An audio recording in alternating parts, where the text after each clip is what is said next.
Espace TV. Espace TV, le journal de 13 heures.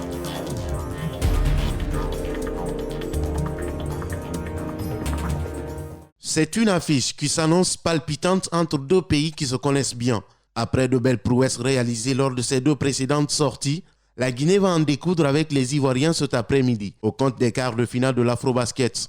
Malgré la non-présence des supporters guinéens à Kigali, Cédric Mansarin indique que lui et ses compatriotes ont été forts mentalement pour venir à bout du Rwanda dans les ultimes minutes devant son président Paul Kagame. Alors, un match de basket, oui, c'est sûr qu'avec le public ça aide, mais mentalement, je pense que mentalement on a été prêt.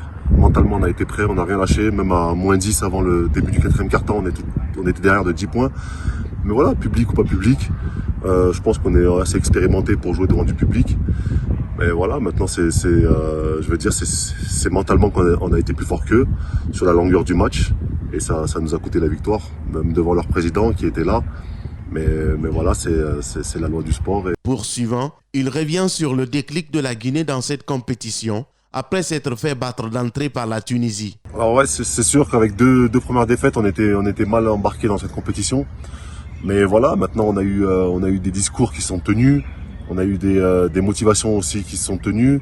Et maintenant, quand tu joues avec la peur de perdre, c'est là je pense que tu es plus motivé. Aujourd'hui, on avait 2 défaites. Et jouer comme ça, sachant que si tu perdais, tu sortais, je pense que ça nous a motivés.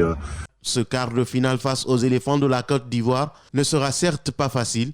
Par contre, le capitaine de l'équipe guinéenne se veut rassurant tout comme ses compatriotes afin de mieux aborder cette rencontre. Ça fait plaisir de gagner contre le Rwanda, mais après c'est une priorité, oui, mais je veux dire, on est là pour aller chercher plus loin.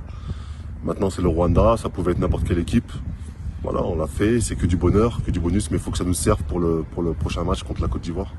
À rappeler que le coup d'envoi de ce quart de finale de l'Afrobasket entre les Guinéens et les Ivoiriens est prévu à 16h, temps universel. Plus de 492 milliards de francs guinéens, c'est le budget voté pour la présidence. Il a été revu à la hausse de 35%, soit 174 milliards 844 millions 61 000. Un budget que Bouna Keïta, député de la mouvance présidentielle, trouve insuffisant. Pour lui, le président de la République montre de la transparence. C'est pourquoi la dépense de la présidence est rendue publique. Et tout ce qu'on dépense pour la présidence est peu. Parce qu'on dit présidence de la République. Ceci relève du président de la République seul. C'est aujourd'hui qu'on parle de certaines choses. Mais hier, on n'en parlait pas ça. Le président de la République est en dessus même de l'Assemblée générale. C'est juste parce que le professeur Alpha Condé, il a mis tellement de démocratie dans ce pays qu'on s'ajarde à tout dire et à tout faire.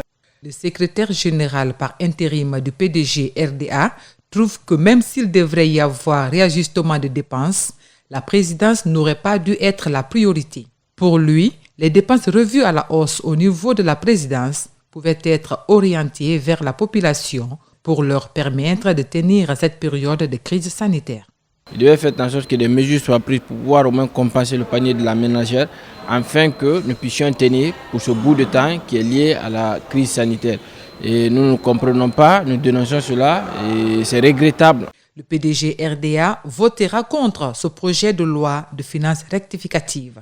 Et pour nous, vraiment, nous ne pourrons pas voter favorable à ce projet de loi de finances rectificative pour la simple mesure que tout ce qui est pratiquement vu en rectification, si vous permettez le terme, ça va à l'avantage des décideurs. Ils sont nombreux des députés qui n'ont pas souhaité se prononcer sur le sujet tant que, disent-ils, le projet n'est pas entre leurs mains. Il n'y a rien de surprenant, ce n'est pas une nouveauté. Peut-être ce qui change, c'est le volume d'argent qui se répartit encore et aussi le contexte qui devient de plus en plus critique. Au moment où le gouvernement fait croire à la population qu'il a des soucis pour l'amélioration de ses conditions de vie, c'est au même moment que le train de vie des institutions les moins impactantes sur l'économie se partagent les maigres ressources du pays. quand on parle de la présidence de la République ou de ce qu'on dit être l'Assemblée nationale, ce sont des institutions en termes de services publics qui ne rapportent pas grand-chose au Guinée. Ce pays est très mal géré par le fait de l'exécutif. Et si aujourd'hui on a des augmentations budgétaires, cela ne se justifie par aucune pertinence économique. C'est juste parce qu'on a envie de se partager l'argent du pays. Déjà des caisses qu'ils ont vidées pour pérenniser Alpha Condé au pouvoir et aussi pour financer un système de sécurité qui ne fait que réprimer la population. Et aujourd'hui, nous sommes en difficulté avec tous les partenaires au développement. Cela va se renforcer à travers des décisions budgétaires de ce type-là. Cette opération de fermeture des cliniques clandestines a démarré depuis une semaine dans la capitale guinéenne. L'inspection générale du ministère de la Santé conduit cette opération. Les questions pécuniaires attirent beaucoup plus les responsables de ces entités, mettant de côté l'aspect social, explique Dr Damani Keita. Il s'est avéré qu'au niveau des structures privées, il y a beaucoup de plaintes à cause des fautes thérapeutiques qui se passent souvent au niveau de ces cabinets privés. Alors donc, instruction a été donnée par le président de procéder immédiatement à la fermeture de toutes les structures privées clandestines. Et on se retrouve même plus qui fait bien, qui ne fait pas bien. C'est-à-dire tout est permis et les gens sont, c'est à la va-vite et puis c'est l'esprit pécuniaire qui prévaut, c'est-à-dire la recherche de l'argent et la médecine, je vais vous le dire. La médecine, elle est d'abord sociale avant d'être lucrative. Plusieurs cliniques clandestines qui ne répondent pas aux normes ont été interdites de tout fonctionnement, souligne l'inspecteur général de la santé. C'est-à-dire à date, nous avons déjà fermé 15 cliniques privées qui ne respectent pas les normes et procédures. Donc, 15 cliniques clandestines ont été fermées à date. Alors que nous sommes au début de l'opération, nous n'avons rien fait encore. On est à la phase de démarrage. Donc, l'identification a déjà été faite. Nous sommes à la phase de fermeture. Nous sommes l'exécution pratique sur le terrain. Donc, comment nous sommes en train de procéder? Dans un premier temps, nous fermons toutes les cliniques qui n'ont pas de documents officiels, donc qui n'ont pas d'agrément et d'arrêté d'exploitation. Cette fois-ci, les propriétaires de cliniques mises en cause devront prendre des engagements pour ne plus contourner la décision du département de la santé. C'est une menace à peine voilée de Dr Damani Keita. À la suite de cela, à la fermeture, on les fait signer un document comme quoi ils ne sont plus autorisés à ouvrir une clinique. Ils n'ont plus, c'est-à-dire la latitude d'aller exercer la profession médicale tant qu'ils n'ont pas de document officiel, tant qu'ils n'ont pas l'expertise ou la visibilité du département de la santé. Alors, par conséquent, ils signent un papier comme quoi ils ne vont plus récidiver, ils ne vont plus faire la réouverture ou bien ils ne vont plus se déplacer parce que certains se déplacent d'un point A pour un point B. Dans les jours prochains, l'inspection générale du ministère de la Santé promet de mettre en place un numéro vert à l'intention des citoyens afin de dénoncer les médecins qui vendent les produits à un prix autre que celui établi par le département dans les cliniques publiques. Depuis le décès de Ousmane Silla, l'ancien chef de quartier de Dabondiraï, le maire de Matoto a déclaré ce mardi qu'il n'a jamais nommé un autre à la tête du conseil de quartier. Mamadou Batos Camara demande les accusations portées contre lui par les citoyens de Dabondiraï d'avoir choisi Lansana Conté pour diriger la destinée du quartier. Ce mardi, il a tenté de se justifier. Aucun acte n'a été pris d'abord à la mairie nommant une personne comme président du conseil de quartier. Donc j'ai été étonné comme vous d'entendre que les gens sont dans la rue. Donc ça c'est une manipulation pure et simple. Parce que personne ne peut se lever d'un petit matin pour dire que c'est lui qui doit être chef de quartier. Lansana Conté et Aboubakar Bems Camara sont deux citoyens qui se sont tous autoproclamés chefs du conseil des quartiers de Dabondiraï. Il a décidé de les écarter définitivement en attendant la nomination légale d'une autre personne qui va diriger Dabondiraï. Les deux qui se battent pour être tous chefs de quartier, chacun, s'ils ne se comprennent pas, l'autorité a son plein droit de confier le quartier à une personne neutre pour évacuer les affaires courantes. Dans la journée de ce lundi, 6 personnes avaient été arrêtées par les agents de sécurité dans une manifestation déclenchée par les citoyens pour exiger le départ de Lansana Conté qui le croyait être leur chef et qu'il ne le voulait pas. Le commissariat central de Bessia, où elles avaient été acheminées, nous a appris ce mardi qu'elles ont été libérées. À date, la situation est revenue à la normale à Dabondiraï. Ils sont une trentaine, les acteurs de la société civile de Mamoun et Labé, à être outillés en 2 jours d'intenses travaux sur l'exécution du budget de l'État dans tous ses contours. C'est dans le cadre du PSI, projet suivi indépendant, axé sur la transparence et la reddition des comptes. Les grandes notions sur le budget de l'État, les grandes lignes qui permettront aux acteurs de la société civile d'avoir des notions sur le budget de l'État, comment élaborer le budget de l'État, quels sont les acteurs d'exécution du budget de l'État et quel est le rôle et la place de la société civile dans l'élaboration du budget de l'État.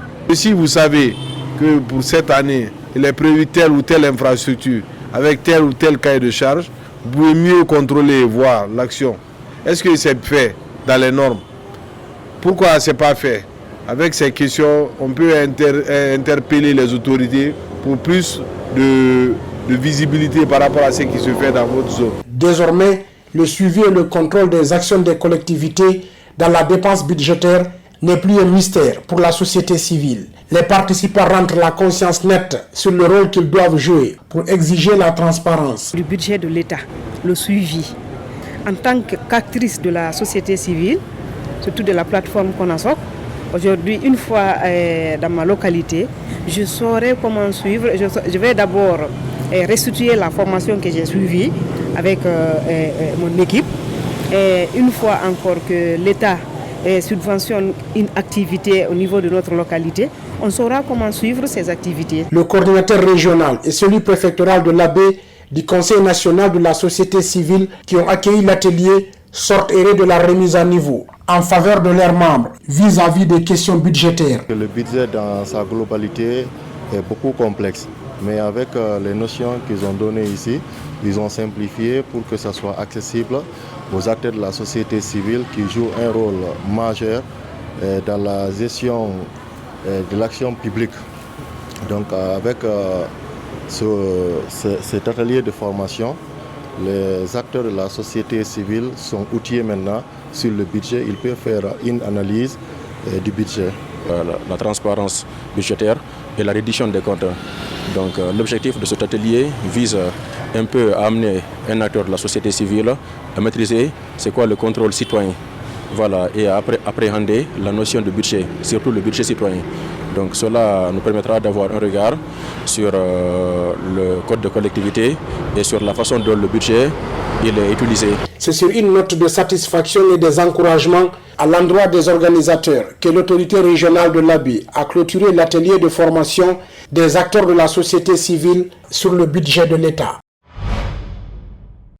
L'inspection régionale de l'enseignement technique et de la formation professionnelle de Kankan avait présenté 2022 candidats dont 1119 filles et femmes aux différents examens nationaux, session 2021. Parmi ces candidats, 1837 dont 1031 filles et femmes ont effectivement validé leur examen de sortie, soit un taux d'admission de 97,91%.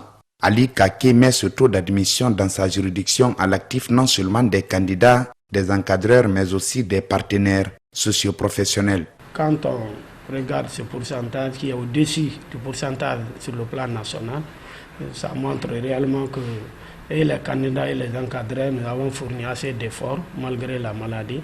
Aujourd'hui, nombreux sont des jeunes qui misent sur les institutions d'enseignement supérieur que d'aller étudier dans les centres de formation techniques et professionnels, regrette l'inspecteur régional par intérim de l'enseignement technique et de la formation professionnelle de Kankan. Pourtant, dit-il, ces branches techniques et professionnelles offrent plus d'opportunités aux jeunes sur le marché d'emploi que tout autre enseignement.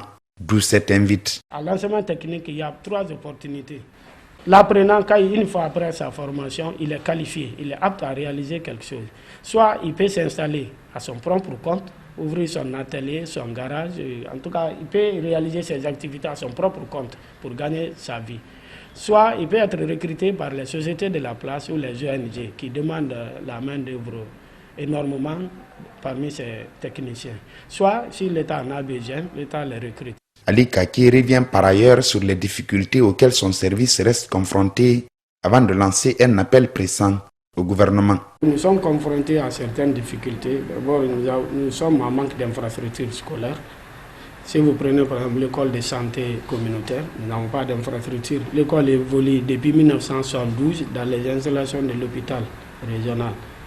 Et compte tenu de l'effectif de l'établissement, nous avons beaucoup de difficultés pour assurer cette formation.